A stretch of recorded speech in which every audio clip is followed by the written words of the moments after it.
Amables televidentes, bienvenidos a su programa Diputados y Senadores, como siempre con temas de actualidad. Hoy con un invitado de verdad especial, el senador Jorge Eliezer Prieto, abogado, persona que integra la Comisión Sexta del Senado de la República y quien muy gustosamente está acá con su programa Diputados y Senadores. Senador, bienvenido y gracias por estar en nuestro programa. A usted, Rafa, muchas gracias por invitarme a este programa Diputados y Senadores, muy importante para que el país conozca qué es lo que hacen las personas a quienes eligen y qué está pasando en el país. Televidentes, el senador, antes de estar acá en el Congreso de la República, fue el último que integró como intendente del departamento. Fue el último intendente nombrado, gobernador encargado y también gobernador elegido. Contémosle un poquito al país. Exacto, sí. Cuando a partir de la Constitución del 91, todo lo que eran los territorios nacionales y las intendencias y comisarías desaparecen y la división político-administrativa del país por la Constitución del 91, repito, pues únicamente se hace por departamentos, de tal manera que fui el último intendente y años después, en el periodo 98 al 2000, 98, 99, 2000, fui elegido como gobernador del departamento de Casanare. ¿Qué dejó esa gobernación? ¿Dejó experiencia? ¿Dejó todos los proyectos que está llevando usted a cabo acá en el Congreso de la República? Sí, yo toda la vida he participado en política, no solamente en la política electoral, sino también en la defensa del campesino, en los movimientos cívicos por el agua, la tierra para los campesinos que pues, años atrás no se les adjudicaba, como piensan hacer ahora también con los baldíos, siempre desde la Constitución de antes del 91, el Código del 86, la Ley 200 del 36, todas estas disposiciones han establecido que los terrenos baldíos son para los campesinos. Incluso se escribieron estas leyes bajo la consigna de la tierra para el que la trabaja. Y la tierra realmente quienes la trabajan son los campesinos. Pero para lograr que se les adjudicaran tierras hubo que hacer una movilización fuerte, especialmente en los llanos de Casanare, en donde nosotros tenemos que destacar a gente muy importante, como José Daniel Rodríguez, Plutarco Urbano, Gabriel Rivera y muchos otros que fueron capaces de organizar a la gente y exigirle al INCORA entonces y al gobierno nacional que les adjudicara esas tierras. Entonces, pues siempre he participado en ese tipo de actividades, en los movimientos cívicos. Eso le voy a decir con todos los líderes Claro, de la región. Yopal tiene y Casanare tiene interconexión eléctrica, vías, las vías de Cruciana y las vías, la Marginal de la Selva, la señal de televisión. En los años 85, a finales de los 80, pues a pesar de que nosotros producíamos ya una cantidad de petróleo y el petróleo salía por nuestras carreteras, la única que nos comunicaba con el interior del país, la carretera del Cruciana, pues todo eso eran tierras olvidadas, eran tierras de nadie y debido a un fuerte movimiento cívico se logró que hubiera interconexión eléctrica, señales de televisión, bueno, todas estas reivindicaciones de 10 puntos que fueron exitosas. Y todo esto como integrante del Partido Verde, ¿no? Sí, pues yo he sido siempre una persona democrática, he militado en el centro, en la izquierda democrática, nunca he estado comprometido con grupos de extrema izquierda, con grupos guerrilleros, ni mucho menos con grupos de extrema derecha. Yo creo en las decisiones de la comunidad, creo en el pueblo colombiano y creo en la democracia. Senador, los medios de comunicación recuerdan, y recuerdo en ese momento que usted fue una de las sorpresas electorales en ese momento, porque el señor Londoño, que se esperaba que llegara al Senado, fue derrotado y usted fue una de las personas que asumió una de esas curules, de las 5 que tiene el Partido Verde aquí en el Congreso de la República. Sí, la única representación que tenemos estos territorios como Arauca, Casanare, El Bichada, bueno, y otras regiones de la Amazonia y de la Orinoquia es la mía. Indudablemente, pues que he ejercido con honor, con pundonor, Pues muy difícil, porque nosotros en el partido Alianza Verde pues no somos mermelados, estamos en contra de la corrupción, no Correcto. tenemos cuotas políticas, las cosas que nosotros veamos que le pueden servir al pueblo colombiano, rasguñar cualquier artículo que sirva, la apoyamos, pero eso son muy pocas. Entonces, pero sí hemos logrado nosotros, digamos, que el partido se posicione como uno de los partidos serios que luchan realmente con la corrupción, que luchamos y defendimos la paz, nos comprometimos en ese proceso exitoso de lograr que las FARC, después de más de medio siglo de lucha armada, se lograra entregaran las armas, que esto ya es una realidad, así algunos no lo admitan, eso ya es tratar digamos, de promocionar grupos de extrema izquierda, y eso se lo he dicho a muchos amigos, que cuando señalan con ese odio la cizaña de la que habló el Papa Francisco, pues eso es querer seguir haciendo que los colombianos nos sigamos matando, como veníamos ahora en estos años, como sucedió en los años 50 entre liberales y conservadores. Y yo le decía, mire, usted me da pie para hacerle una pregunta precisamente sobre eso. Hay dos. Algo que dejó el Papa Francisco y que de aquí para allá tiene que ser, a pesar de que ya se fue y que han pasado unos días, él dijo sobre el tema de corrupción, el diablo entra por el bolsillo. Correcto, exactamente. Es decir, la corrupción se da porque muchas veces los mismos electores tienen la culpa, le exigen al alcalde, al senador, al representante, al gobernador, ¿no? Que tiene que, cuando le meten mucha plata a la campaña, pues tienen que devolverlo eso como en contratos. ¿Y en contratos para qué? No para que tengan una utilidad normal, sino anormal. Por eso muchas obras se quedan a mitad del camino, ¿no? Se roban la plata, digámoslo así. Y esa etapa es otra cosa que dijo el Papa, ¿no? Y lo repitió luego el Procurador General de la Nación. Primero, la guerra es un negocio, por eso hay quienes no quieren que haya paz. Y segundo, el humo de los fusiles, como dijo el Procurador, no dejaba ver el verdadero problema, que es la corrupción. La corrupción causa tanto o más daño que la misma guerra. Televidentes, el senador también es abogado, y con el tema de la corrupción, usted desde su punto de vista como abogado, ¿qué piensa de lo que ha sucedido en la Corte Suprema? En líneas generales, senador. En líneas generales, vea, el narcotráfico y la violencia truncó los valores tradicionales. Antes alguien robaba el erario público y la sociedad lo rechazaba. Hoy lo convierten en un héroe, ¿no? Es el caso de todos estos personajes que son los que sacan la mayor cantidad de votos, como el caso de Ñoño en la costa, bueno, y todos otros. Y que la justicia todo es comprado, es decir, el narcotráfico hizo que eso sucediera. Pues Pablo Escobar, si se hubiera postulado para presidente de la República, seguramente muchos, una gran cantidad de gente hubiera votado por él y posiblemente lo hubieran elegido, porque eso fue lo que le metieron a la gente acá, ¿no? El dinero rápido, el dinero fácil, y aquellos personajes que, como hoy los ve uno todavía en las redes sociales, groserías, con insultos, con mentiras, causando odios, pues son los más escuchados. Ahí vemos a un delincuente, el asesino preferido de Pablo Escobar, que se jacta de haber matado quién sabe cuántos cientos de personas o decenas de personas y quiere lanzarse a la política, cuando nosotros lo que debemos hacer es rechazar a un personaje de esa naturaleza y no volverlo a aceptar en nuestros hogares, ni siquiera en los medios de comunicación. Televidentes, antes de ir con estos mensajes institucionales, mire, con el senador vamos a tener temas gordos para hablar. Proyectos de ley que él está aquí llevando a cabo en el Congreso de la República. Los invitamos a unos mensajes institucionales y ya regresamos con diputados y senadores.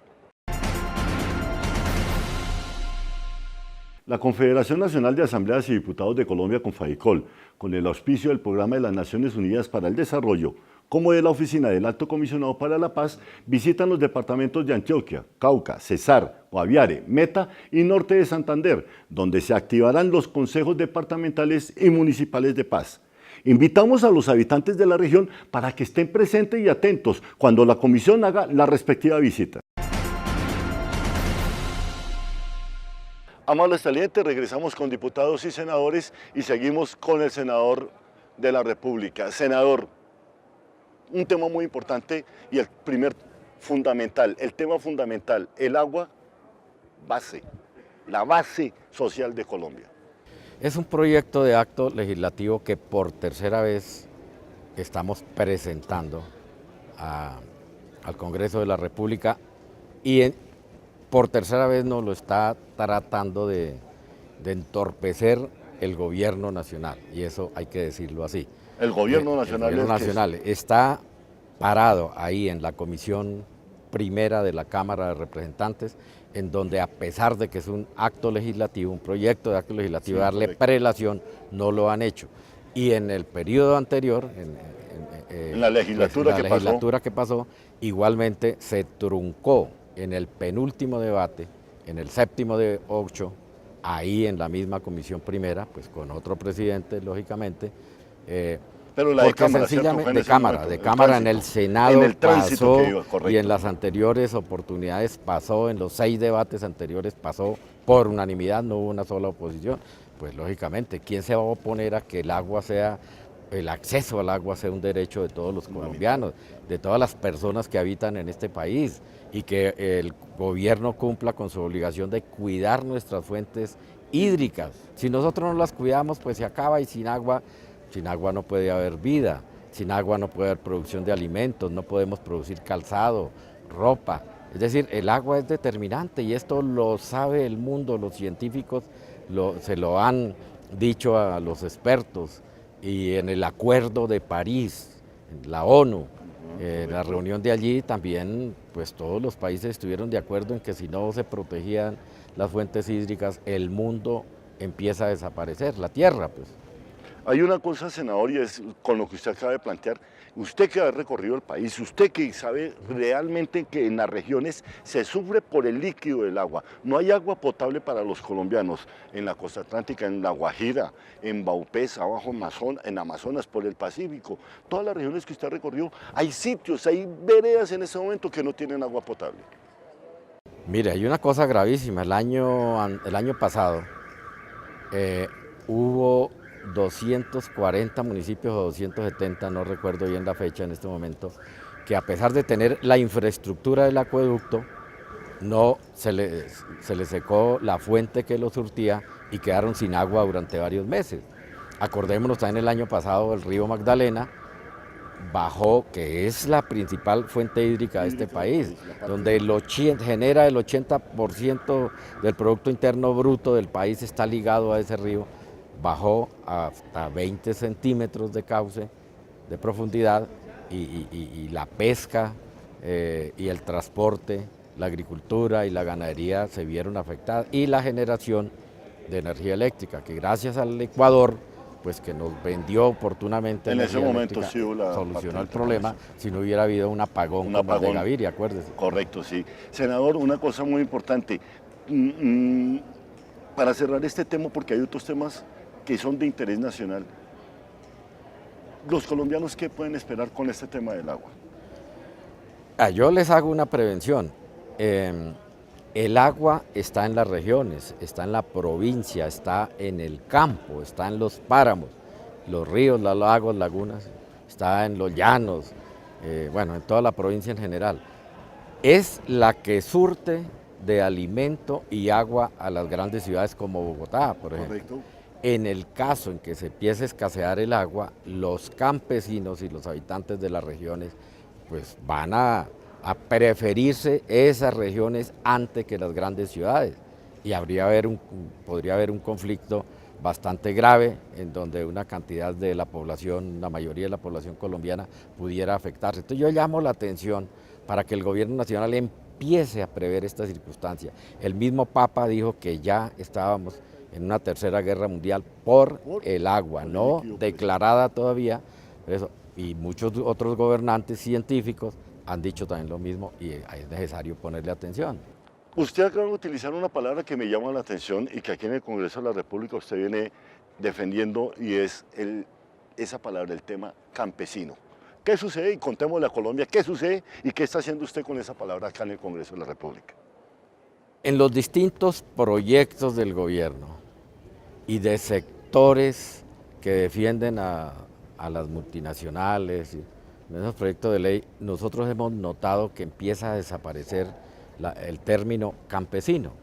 El campesino es un ciudadano que vive en el campo, que ha vivido durante muchos siglos, que ha formado su hábitat, su forma de vida, que le pone el lomo al sol para producir alimentos, que produce alimentos sanos. Correcto, sí. Exactamente. Entonces, han querido suprimir ese término y por el de productor agropecuario. Entonces, asimilarlo a una multinacional porque produzca maíz, arroz, sorgo, palma, todas esas cosas, eso no puede ser. Una multinacional o un empresario que vive cómodamente en las ciudades, pero que tiene la capacidad económica para comprar tierras en cualquier región y desplazar al campesino. Yo creo que, yo sí quiero llamar la atención en eso.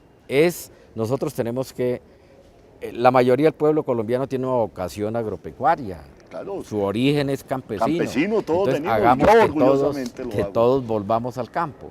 Bueno, no todos, algunos se quedarán en las ciudades, pero las ciudades no pueden seguir creciendo porque es muy difícil sostener desde el punto de vista ambiental y desde el punto de vista de la alimentación. Es mejor que nosotros convirtamos al campesino en empresario, no le quitemos la tierra, no lo convirtamos tampoco en un asalariado de un gran empresario.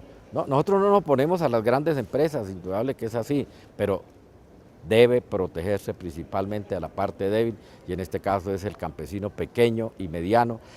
Más del 70% de lo que nosotros consumimos lo producen los pequeños y medianos, no la gran agroindustria, porque la gran agroindustria no produce alimentos para los seres humanos. Los pocos alimentos que produce son para exportar y los demás son alimentos para los vehículos, para el biodiesel, como el caso de la palma y también otros por el mismo estilo, de tal manera que debemos proteger y tenemos con compañeros del Polo Democrático que hemos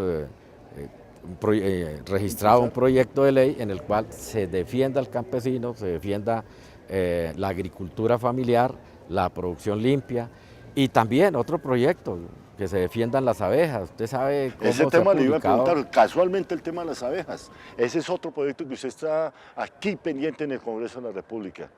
Las abejas son la apicultura en Colombia. Los polinizadores más importantes que hay en el mundo, pero además producen la miel, que es un producto de las abejas que tiene un altísimo valor nutritivo. Correcto. Entonces, están desapareciendo, han desaparecido en Colombia y en el mundo una proporción de un 40%.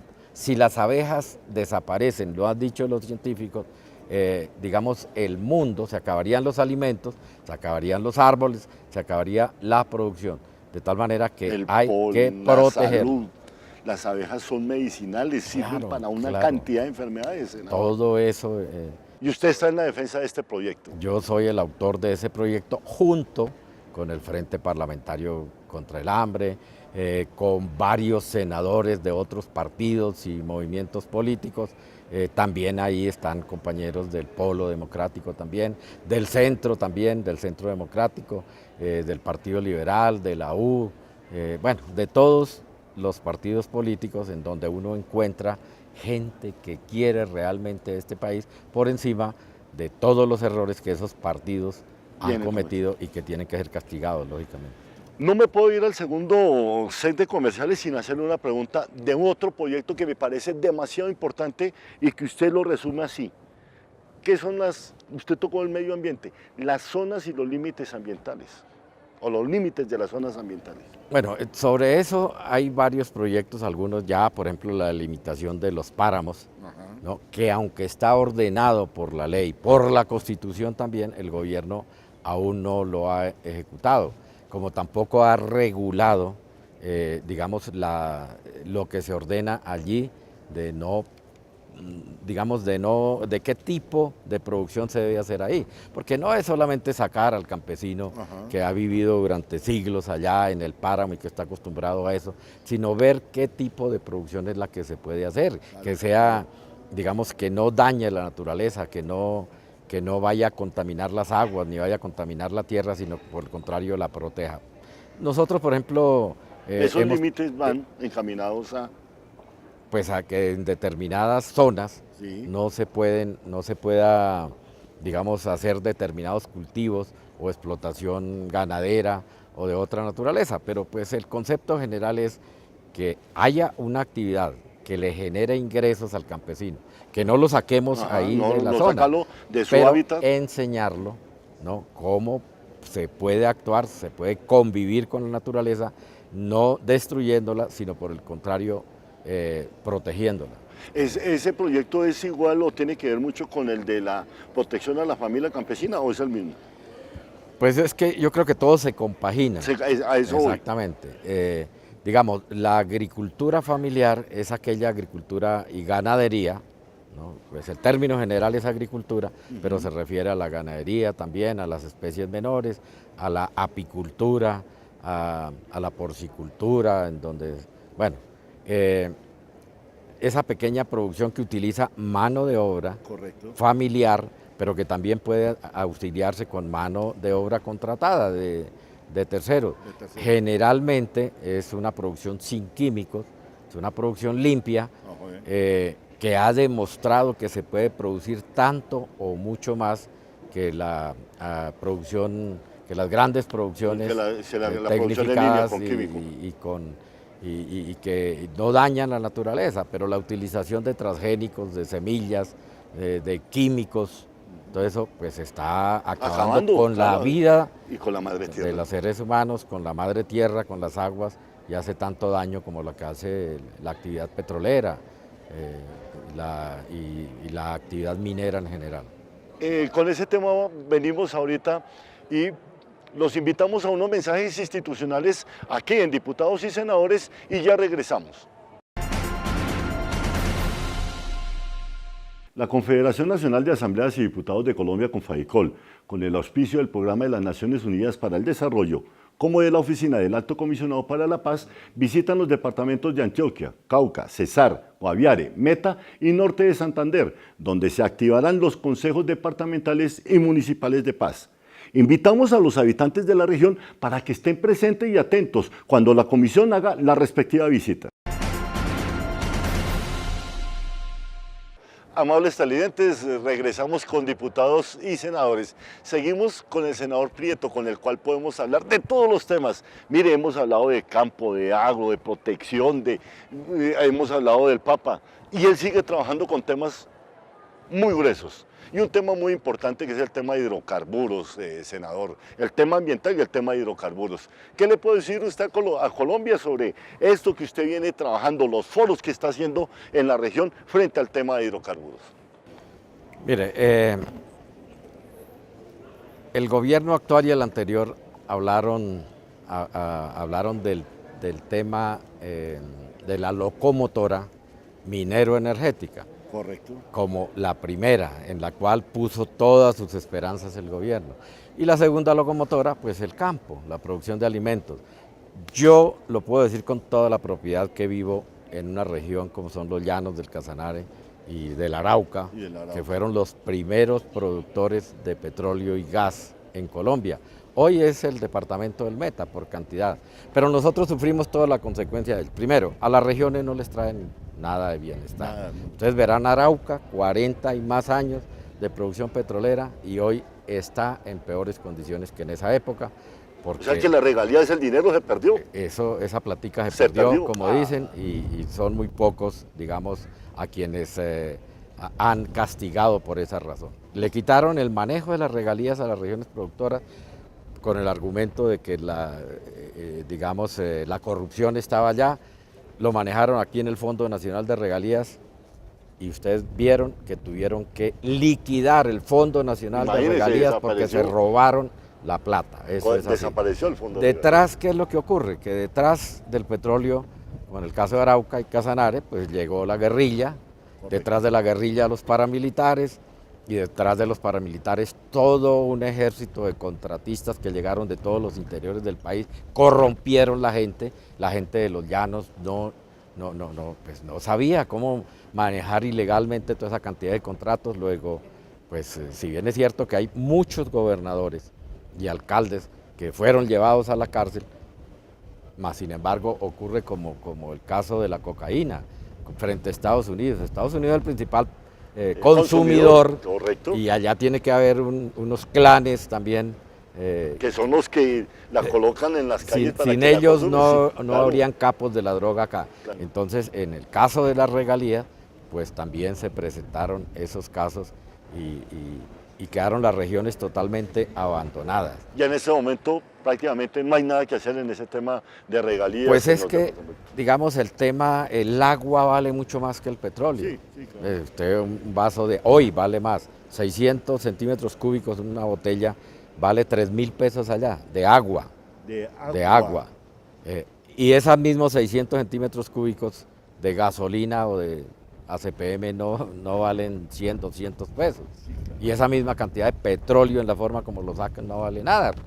Entonces, ahora, ese tema de las regalías, el tema de hidrocarburos y todo, acabó también con las vías, una rapiña, y las vías de los dos departamentos prácticamente del llano convertidas en desecho. Exactamente. Digamos, la actividad petrolera, esa maquinaria de más de 50, 60, hasta 100 toneladas, pues eso no lo aguanta, digamos, la infraestructura vial que nosotros, cuando manejamos la regalía, construimos en el caso del departamento de Casanare. Y siendo pues usted gobernador. Claro, esos puentes no estaban diseñados para sostener esos pasos. Por ejemplo, el paso esa tonelada el puente de Río Charte que se derrumbó, correcto. y una cantidad de puentes y alcantarillas que se han derrumbado. Las carreteras que se destruyen, de eso lo hemos denunciado en varias oportunidades. La carretera del Cusiana, que une a Boyacá y el interior del país con los llanos orientales, pues cada rato hay 3 puentes que han colapsado entre Sogamoso y Agua Azul. Y la carretera y el otro tema, llamémoslo así, el bombardeo interno a la madre tierra, y acaba con el agua subterránea. Claro, las aguas subterráneas, las aguas superficiales, acaba con los jagüeyes, que eran los aljibes. Sí, claro, antes nos ha tocado recurrir a los pozos profundos, que antes los hacíamos de 30 metros, a 50 posteriormente, ahora tenemos que hacerlo a 100, 120, 150, y eso vale una cantidad de dinero. Por eso digo que nosotros defendemos el agua porque es nuestra, ¿no? Y le pedimos al gobierno que cese la priorización a las compañías petroleras, que entre otras cosas son compañías extranjeras, ¿no? Es un petróleo que ya no es nuestro, que únicamente nos dan un regalo, como se dice, regalías, así el término venga de regalías, lo que le pertenece al rey, pero eso ya no se utiliza de esa forma. Ya no tenemos derecho ni siquiera a las regalías. Entonces, ¿para qué vamos a insistir? Y es una estupidez del gobierno ahora permitir que hagan fracking, que es el fraccionamiento hidráulico a las 3.000, 4.000 metros de profundidad, donde causa unos perjuicios gravísimos. Enormes, y que no se ven ahorita, sino a futuro también. Claro, nosotros estamos viendo, y sobre eso han llamado la atención los científicos, hombre, los terremotos. Se denunciaba que en México habían habido más de 1.000 pozos que se habían explotado con fracking. Pues hay que estudiar todos estos, los resultados que se están dando. A ver si fueron como consecuencia de los terremotos que han sucedido. Exactamente, pero lo que nosotros sí podemos decir con conocimiento de causa es que Tauramena, Yopal, todas estas regiones que son llanos, que jamás habían habido movimientos sísmicos, pues se están dando después de haberle desocupado de las entrañas de la tierra una gran cantidad tanto de agua como de petróleo y gas. Esos espacios que quedan allá en la recomposición de la tierra, pues seguramente causan movimientos sísmicos que le causan gravísimos perjuicios a la humanidad. Senador, tenemos tiempo para seguir hablando y detallando más a fondo, pero un tema con el cual no me puedo dejar de ir y quiero tocar con usted, y es ese frente de lucha contra el hambre, eso que usted está liderando acá en el Congreso de la República, senador. Bueno, el frente parlamentario contra el hambre de América Latina y el Caribe es una institución internacional, ¿no? Internacional, es de la Organización de las Naciones Unidas y de la FAO. De la FAO, correcto. Entonces, ellos lo que se han propuesto es, en los últimos 20 años, eso viene desde hace varios años, y aquí pues hay lideresas como la senadora Sofía Gaviria, que es quien ha estado Quien al ha estado frente también en al estos frente y muy últimos inquieta años, con el tema. y otros compañeros también senadores y representantes.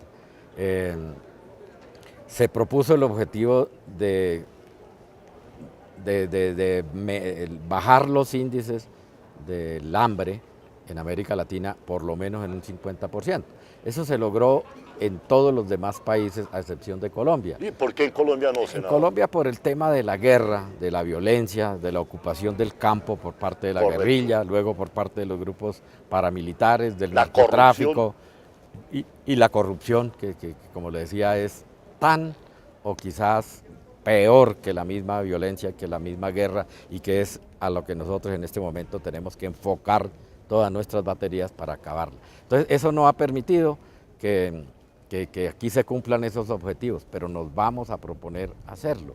Hoy, con la salida de las FARC de gran parte del territorio nacional, nosotros hemos reencontrado territorios que no conocíamos, Claro. ¿no? Que son hermosos, que tienen unas aguas con las cuales nosotros podemos solucionar en parte. He escuchado que el igual problema de los parecido a acueductos. Caño Cristales, sitios hermosísimos. Claro.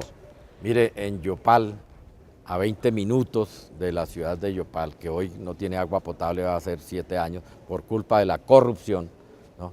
Nosotros pudimos ir a veredas como Socochó, que están en la última estribación de la Cordillera Oriental, y encontramos que allí hay unas cascadas hermosísimas y hay unas fuentes hídricas, unas cañadas, caños, lagunas, en donde perfectamente le podemos brindar eso para el bienestar de todos los colombianos. Lo importante es aquí que no los vayamos nosotros mismos a destruir, porque si hay un cambio climático en el mundo, se debe es a la acción del hombre, ¿no? Y a la utilización de los combustibles fósiles, como el petróleo, del cual pues, se derivan la gasolina y el ACPM. Por eso hay que buscar energías alternas, como la energía solar, la eólica y otras que los investigadores en este momento están poniendo a disposición del mundo. Un tema muy importante que usted maneja, los músicos en Colombia. Usted le tiene un mensaje muy cortico a los músicos. Bueno, a la cultura en general, al general. folclor. Pero a los músicos yo sé que usted le envía ese mensaje. Pues yo los invito a que utilicemos nosotros el arte, la cultura, el folclor para ayudar a transformar, a crear mejores condiciones de vida para el pueblo colombiano. Gracias, senador Jorge Prieto, por haberme dado el aval y la invitación aquí para exponer en el Capitolio Nacional, que es un escenario de carácter nacional donde la gente o los visitantes de todo el país llegan a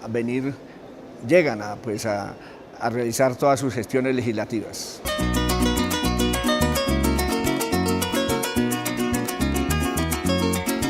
Precisamente se ha denominado el estilo mío realismo mágico en homenaje a la mujer.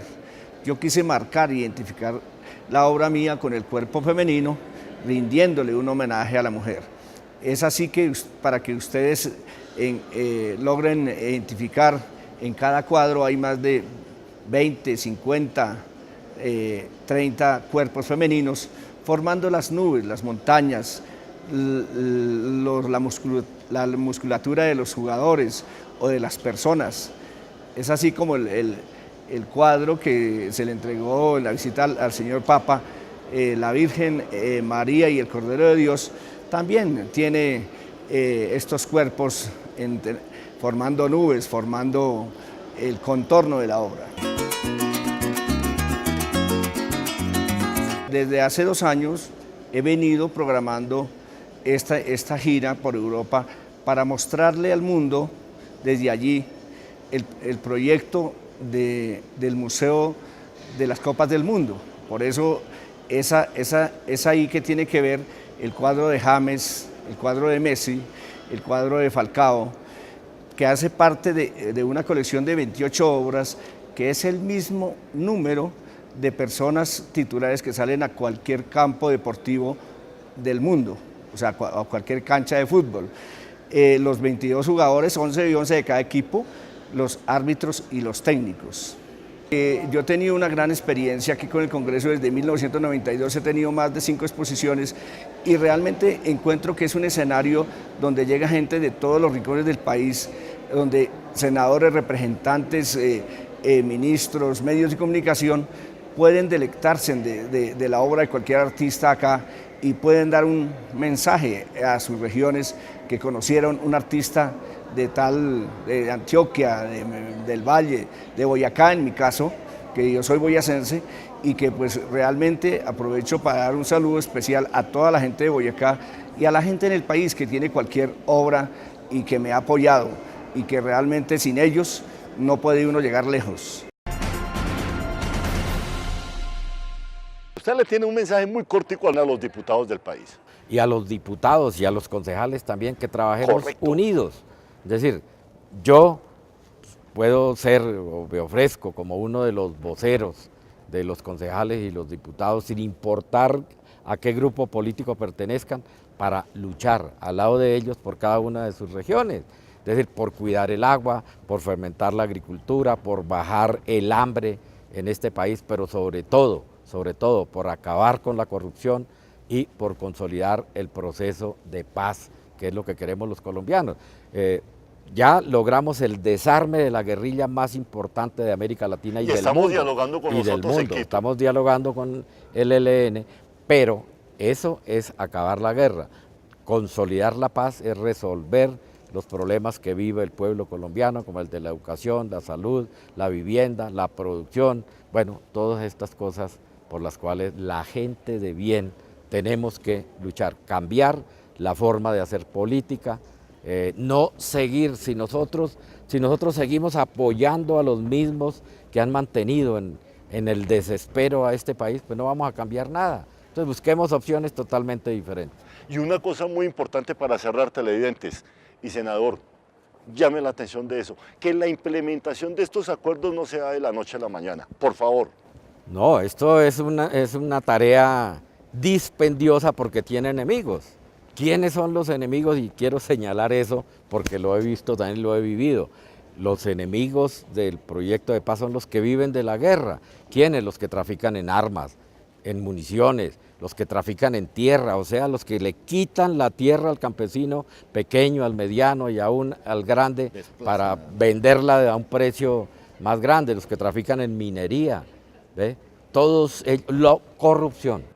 Toda la corrupción total, porque también los que trafican con la salud en Colombia, con la salud, todo absolutamente. Que la salud, la ley sí quedó en manos de uno de los grupos al margen de la ley también, que al menos lo aprovecharon en las regiones, no sé en las ciudades, no he estudiado bien el tema, pero de eso se trata. El proceso de paz es consolidar la solución a los problemas del pueblo colombiano. Y a eso nos proponemos nosotros como partido Alianza Verde, una alianza a quienes nosotros llamamos a todos los grupos políticos de bien, a las personas, a las organizaciones que quieran apoyarnos en este tema, y tenemos hasta el momento una precandidata o tres precandidatos también que están muy bien posicionados, sí. Está Claudia López, está Jorge Robledo y está el exgobernador y exalcalde de Medellín, Sergio Fajardo.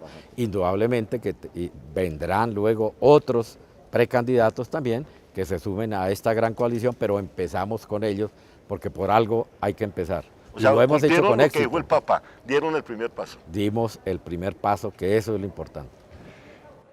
Franco, directo, abogado, exgobernador, hoy senador de la República, del Partido Verde, pero más allá del partido, con ideas claras para los colombianos. Senador Jorge Eliezer Prieto, gracias por estar en Diputados muchas gracias. Y Senadores. Y ahí estaremos a la orden para las que sea. Amables televidentes, a ustedes los invitamos a que visiten nuestro canal en YouTube. También que nos escriban al correo que aparece en pantalla. Y no se olviden de nuestro mensaje institucional. La paz está en el corazón de cada colombiano. Sigamos en esta reconciliación. Hasta una nueva emisión.